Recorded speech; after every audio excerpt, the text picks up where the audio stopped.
I wanted to make a video that would show some interesting things around my home. To begin, here's a pet cemetery that was used up until the 70s. It's still being nicely maintained.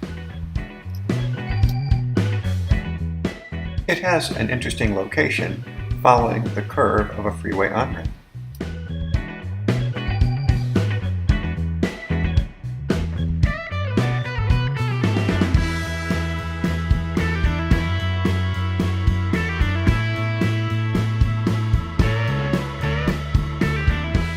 And clearly, when Little Precious died, some owners spared no expense in the cemetery.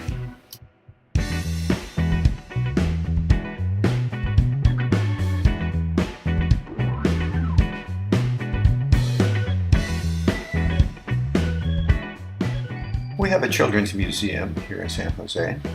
Let's suppose that you were the manager of this place. You're located right next to an elevated freeway where people can see your building nicely. You paint it purple so the kids can see it and yell to mom and dad to take them there. But maybe that's not enough. What else could you do? Well, how about putting a big, large rubber ducky on the roof?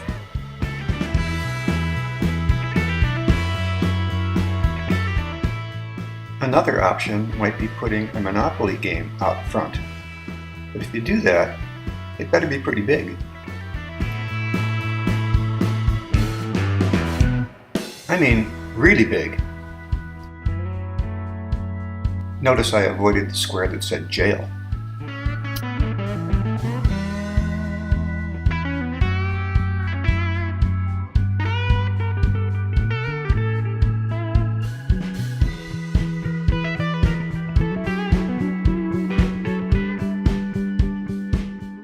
Not far from the museum, there was a hiker walking along the Guadalupe River when he found some very large bones. It turned out to be the bones of a 12,000-year-old mammoth, so they put a sculpture here to commemorate it and sent the real bones to the Children's Museum.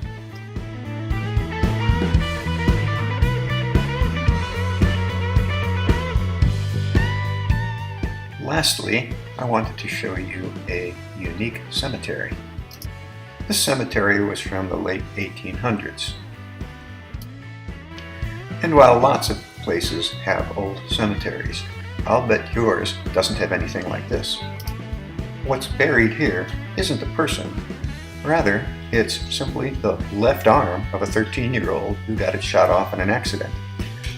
He died some 60 years later and is buried elsewhere.